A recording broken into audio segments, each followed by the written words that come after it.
नमस्कार। City news के दर्शकों को मैं सतीश अग्रवाल आपका हार्दिक स्वागत करता हूं हमारी लोकप्रिय श्रृंखला हेल्थ केयर में। मित्रों, इस स्वास्थ्य विषयक चर्चा में हम हमारे शरीर से संबंधित एक समस्या को लेकर विशेषज्ञों द्वारा उनसे मार्गदर्शन हासिल करते हैं।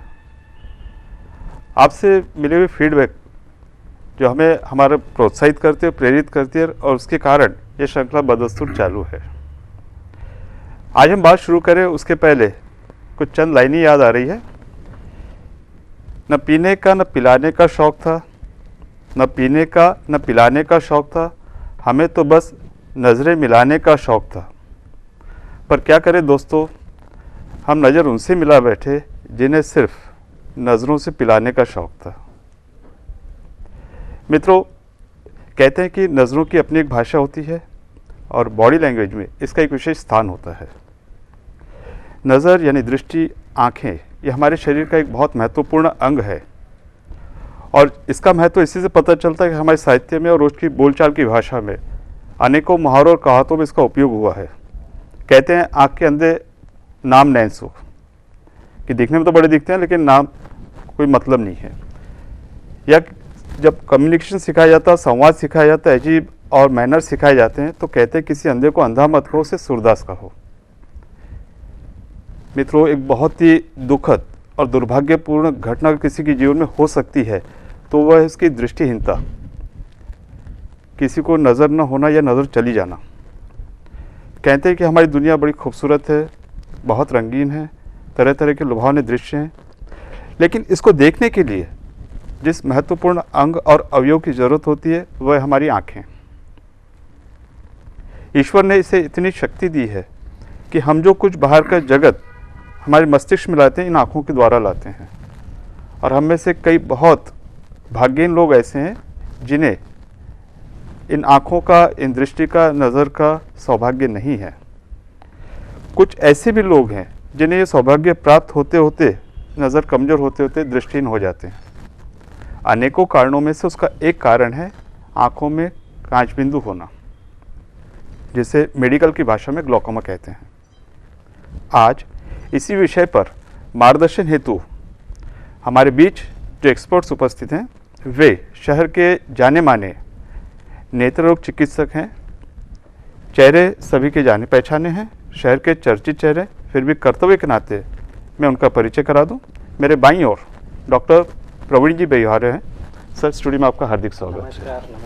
डॉक्टर प्रवीण जी व्यवहारे, इन्होंने अपनी अंडरग्रेड की और पोस्ट ग्रेड की पढ़ाई गवर्नमेंट मेडिकल कॉलेज नागपुर से की है और 1997 से ये राठी नगर स्थित व्यवहारे नेत्रालय में अपनी सेवाएं दे रहे हैं।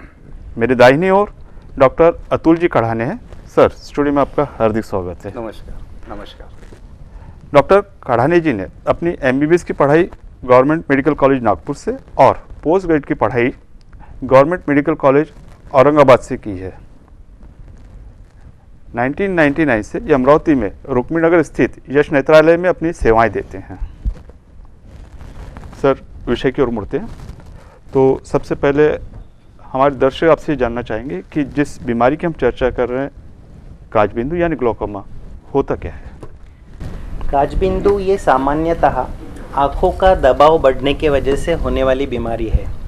अपने आँखों में जो दबाव रहता है उसको हम इंट्राऑक्यूलर प्रेशर बोलते हैं। ये इंट्राऑक्यूलर प्रेशर या आँखों का दबाव एक ज़रूरत से ज़्यादा अगर बढ़ जाता है तो आँखों को और दिमाग को या मस्तिष्क को जो जुड़ने वाली ऑप्टिक नर्व है वो नस पे उसका प्रभाव आने के वजह से वो नस धीरे धीरे कमज़ोर होते जाती है। इसको हम काचबिंदु बोलते हैं या फिर काला मोतिया या फिर इंग्लिश में हम जिसको ग्लॉकोमा भी कहते हैं। काफ़ी मरीज हमारे पास अक्सर आते हैं जो काचबिंदु मोतियाबिंद जैसा समझते हैं। मोतियाबिंद यानी आँखों में जो नेचुरल लेंस रहता है उसको सफ़ेद होना, ये मोतियाबिंद है। लेकिन काचबिंदु में ऐसा कुछ अलग बिंद नहीं आता। इसमें आँखों का दबाव बढ़ने के वजह से, आँखों का प्रेशर बढ़ने के वजह से पिछली नस धीरे धीरे कमज़ोर होते जाती है। अब ये आँखों का दबाव क्या रहता? अपनी जो आँख रहती ये एक गेंद की तरह रहती है। ये गेंद में पीछे के हिस्से में विट्रियस ह्यूमर या विट्रियस जेली नाम का पदार्थ रहता है और सामने के हिस्से में एक्वियस ह्यूमर नाम का तरल पदार्थ रहता है। अगर आप कल्पना कीजिए एक गुब्बारा है जिसमें एक तरफ से हवा आती है और एक तरफ से जाती है, तो गुब्बारे के अंदर का प्रेशर बना रहेगा, लेकिन किसी कारणवश गुब्बारे के बाहर जाने वाली हवा बंद हो जाती है और अंदर जाने वाली हवा कंटिन्यूअसली चालू रहती है, तो गुब्बारे के अंदर का प्रेशर इतना ज़्यादा हो जाएगा कि एक हद के बाद वो गुब्बारा फूट जाएगा। लेकिन आँखों के मामले में ऐसा नहीं होता।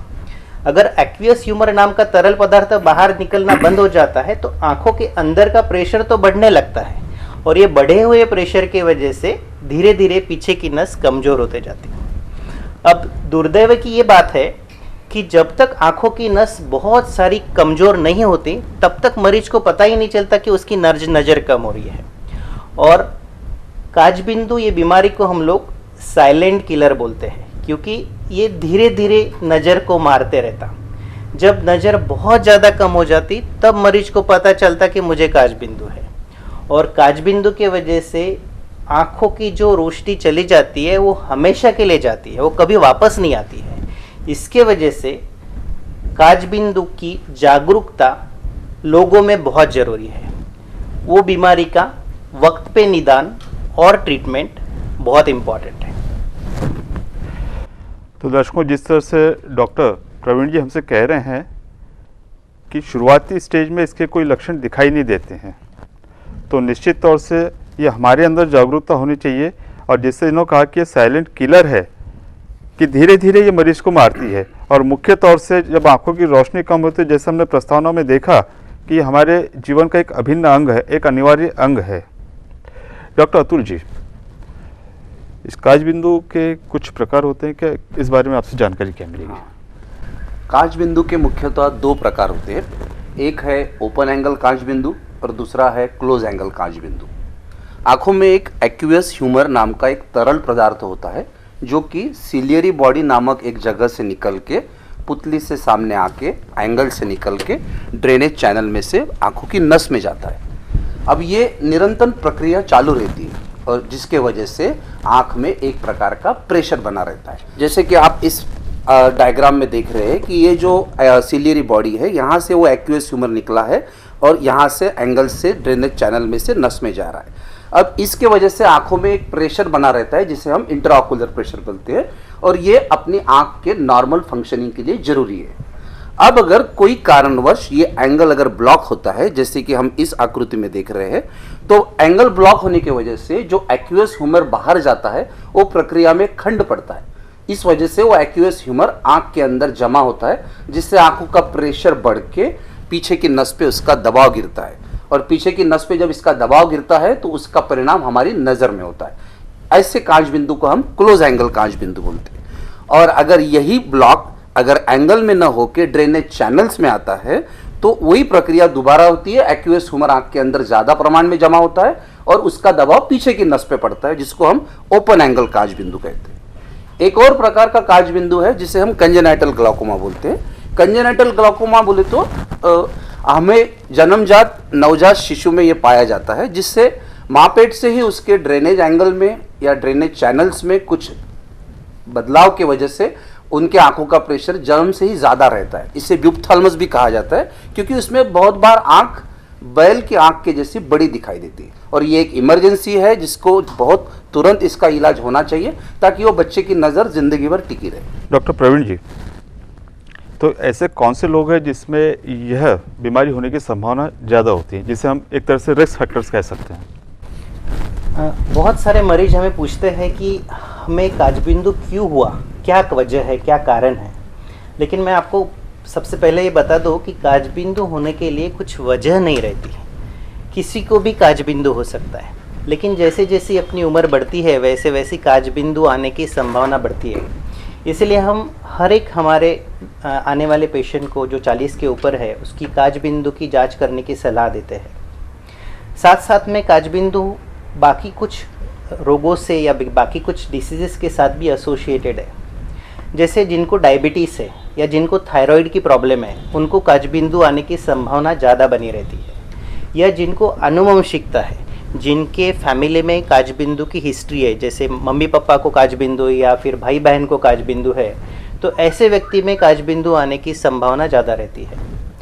जो भी मरीज हमारे पास आता है काजबिंदु का, तो हम उसको ज़रूर ये सलाह देते हैं कि आप अपने भाई बहन सबको बताएं कि काजबिंदु की जांच करें। और जब भी आप आपकी आंखों के डॉक्टर के पास या नेत्र चिकित्सक के पास जाएं, तब नेत्र चिकित्सक को याद से ये बताएं कि मेरे फैमिली में ग्लाउकोमा की हिस्ट्री है, क्योंकि काजबिंदु के शुरुआत के लक्षण इतने कम होते हैं कि जब तक हम पूरे अच्छे से विस्तृत उसकी जांच ना करें तो हमें पता नहीं चलता कि ये मरीज को काजबिंदु है। इसके अलावा अगर कोई आंखों को गहरी चोट लगी है तो उसके वजह से काजबिंदु हो सकता है, या फिर कुछ आई ड्रॉप्स जैसे स्टेरॉइड के आई ड्रॉप्स ज़्यादा डालने के वजह से भी आंखों का प्रेशर बढ़ के काजबिंदु होने की संभावना रहती है। दुर्दैव की बात यह है कि ये जो स्टेरॉइड के आई ड्रॉप्स है ये बहुत कॉमनली यूज़ होते हैं, और एलर्जी के वजह से जो भी हम लोग ड्रॉप कभी प्रिस्क्राइब करते हैं तो मरीज ये ड्रॉप्स हम लोग पर्टिकुलरली 10 दिन या 15 दिन ड्रॉप्स डालने के लिए बोलते हैं।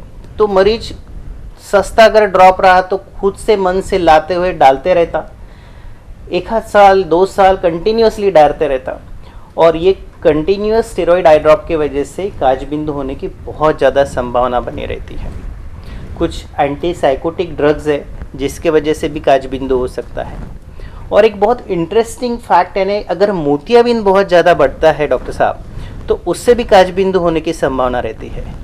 मोतियाबिंद पर्टिकुलरली जो इलिटरेट या फिर विलेजर्स जो है, जो मोतियाबिंद बहुत सालों सालों तक आँख में रहने देते हैं, उसके तरफ ध्यान नहीं देते हैं, वो अगर मोतियाबिंद पक जाता है तो उससे अचानक आँखों का प्रेशर बढ़ के हमेशा के लिए रोशनी जाने का खतरा बना रहता है। इसलिए आजकल के टेक्नोलॉजी के अनुसार जब भी मोतियाबिंद होता है तो हम ज़्यादा रुकने की सलाह नहीं देते हैं। तो ये ज़्यादातर दिखने वाले काजबिंदु के रिस्क फैक्टर्स। मित्रों, जो महत्वपूर्ण मुद्दे डॉक्टर प्रवीण जी हमसे शेयर कर रहे हैं वो इस तरह से हैं कि हमें अपने मन से पहले की दी हुई दवाई या ओवर द काउंटर OTC जो कहते हैं आई ड्रॉप्स अपने मन से नहीं डालने चाहिए। बहुत लंबे समय तक इसका उपयोग हमारी आंखों के लिए नुकसानदायक हो सकता है। दूसरी बात कि कुछ दवाइयों की वजह से भी ये होने की संभावना होती है। तो अगर आप आंखों के डॉक्टर के पास जा रहे हैं तो उन्हें अपनी दवाइयों के बारे में बताएं, या अगर आपको काजबिंदु हो और आप किसी दूसरे डॉक्टर के पास जा रहे हैं तो इस पूरी बीमारी का और उससे संबंधित उपचार के बारे में आप डिटेल में उनसे बताएं। डॉक्टर अतुल जी, जैसे शुरुआती चर्चा में है कि यह बीमारी बहुत आगे की स्टेज में जाके पता चलते, शुरुआती हालत में इसके कोई लक्षण दिखाई नहीं देते हैं, तो मरीज को किस तरह से पता चलेगा कि उसे काजबिंदु हुआ है? हाँ, बहुत अच्छा सवाल पूछा आपने। एक्चुअली मैं जो बोलने जा रहा हूँ उसकी तरफ थोड़ा गौर कीजिए कि अगर आपको पता है कि आपको काजबिंदु है तो आप उन हज़ारों लोगों से नसीबवान हो जिन्हें अंधा होने के बाद पता चलता है कि मुझे काजबिंदु था। क्यों? मतलब 100 में से 90% लोगों में अंधा होने तक अपने को काजबिंदु है ये पता ही नहीं चलता है। इसका कारण यह है कि काजबिंदु में जो सबसे पहले जाता है वो दृष्टि क्षेत्र। अब ये दृष्टि क्षेत्र क्या है? आप जो मुझे देख रहे हो अभी, ये हो गई आपकी नज़र, और मुझे देखते हुए आपको मेरे डॉक्टर मित्र दिख रहे हैं या पीछे लगा हुआ ये जो बोर्ड दिख रहा है, ये हो गया आपका दृष्टि क्षेत्र। तो काजबिंदु में सबसे पहले जो शुरुआती जहाँ तकलीफ चालू होती है, जहाँ डैमेज चालू होता है, वो होता है दृष्टि क्षेत्र में। धीरे धीरे यह दृष्टि क्षेत्र जब छोटा हो जाता है तब पेशेंट को आखिरी स्टेज में पता चलता है कि मेरे नज़र में कुछ कमी आ रही है। इसे हम टनेल विजन बोलते हैं। और इस वक्त पेशेंट डॉक्टर के पास आता है जिस टाइम ऑलरेडी 90% नज़र जा चुकी रहती है। इस वजह से इसी कारण इसे साइलेंट किलर भी बोलते हैं, जैसा डॉक्टर प्रवीण ने आपको बताया था। इसके अलावा बार बार चश्मे का नंबर बदलना, 40 में चश्मा, थोड़ा कम उम्र में 40 का चश्मा लगना, सर दर्द रहना, आंखों का दर्द रहना, पर ये सब लक्षण बाकी भी आंखों की बीमारियों में रह सकते हैं। अगर आपको डॉक्टर प्रवीण ने बताए हुए रिस्क फैक्टर है तो हो सकता है ये लक्षण आपके काजबिंदु की वजह से भी हो। दर्शकों, डॉक्टर अतुल जी जो हमसे कह रहे हैं कि शुरुआती लक्षण कुछ होते नहीं है, और अगर इनमें से आपको कोई भी लक्षण दिखाई दे रहे हैं तो आप उसकी तरफ लापरवाही या उपेक्षा नहीं करें, और जिन रिस्क फैक्टर्स की चर्चा हुई है अगर उनमें से आप में कोई भी रिस्क फैक्टर हो तो अपनी ओर से जाकर आँखों के डॉक्टर से इसकी चर्चा करें और जांच करवाएं, क्योंकि हमारे एक्सपर्ट्स बता रहे हैं कि शुरुआती दौर में यह सिर्फ जांच करने से ही पता चलेगा, लक्षणों पे बहुत ज़्यादा इसका भरोसा न कीजिए। डॉक्टर प्रवीण जी, इसके अलावा जैसे कई बार कहते हैं कि अपने आप में आप बता रहे हैं कि इमरजेंसी हो सकती है, अचानक रोशनी जा सकती है, तो ये ऐसी कौन सी कंडीशन में ऐसे कौन से लक्षण होते हैं कि तुरंत जाकर उसका इलाज, क्योंकि जिस तरह अतुल जी बता रहे हैं कि तो ये धीरे धीरे होने वाली बातें हैं, तो ऐसी इमरजेंसी कौन सी हो सकती है? जैसे काचबिंदु के डॉक्टर अतुल ने बताया कि 2 तरह के प्रकार होता है, एक है ओपन एंगल ग्लोकोमा और एक है close angle glaucoma. Open angle glaucoma और क्लोज एंगल ग्लोकोमा एक दूसरे से विपरीत होता है। ओपन एंगल ग्लोकोमा में प्रेशर बढ़ने की वजह से धीरे धीरे नस सूखती है, धीरे धीरे नज़र कम होती है। लेकिन क्लोज एंगल ग्लोकोमा में जो आँखों का दबाव है वो सडनली बढ़ता है। वो आँखों का दबाव अचानक बढ़ने की वजह से आँखों की नज़र अचानक कम हो जाती है, आँख लाल हो जाती है, पानी निकलता है, सर दर्द होता है। कभी कभी काचबिंदु की वजह से प्रेशर इतना ज़्यादा होता है कि मरीज को उल्टियाँ भी हो सकती है। थोड़ा सा अगर प्रेशर बढ़ता है तो थोड़ा सा हल्का दर्द, या फिर पर्टिकुलरली हम लाइट के बीच में देखें तो उसके आजू बाजू में हमें एक हेलोज दिखते हैं, कलर हेलोज बोलते हैं हम उसको। और अगर बहुत ज़्यादा प्रेशर बढ़ता है तो मरीज को उल्टियाँ भी होती है। कभी कभी तो हमारे मरीज उल्टियाँ की बीमारी समझ के जनरल डॉक्टर या फिर फैमिली फिजिशियन को जाके दिखाते हैं, तब उनको पता चलता है, जब फैमिली फिजिशियन पूछता है उसकी आंख भी लाल है, तो वो मरीज हमारे पास आते हैं, तो हमें पता चलता है कि ये जो उल्टियाँ है वो काचबिंदु के प्रेशर बढ़ने के वजह से होती है। तो ऐसा भी कभी कभी मरीज हमें देखने में आते हैं। दर्शकों, एक बहुत ही दिलचस्प चर्चा काचबिंदु यानी ग्लोकोमा पर शुरू है। बने रहिए हमारे साथ, मिलते हैं एक छोटे से अंतराल के बाद।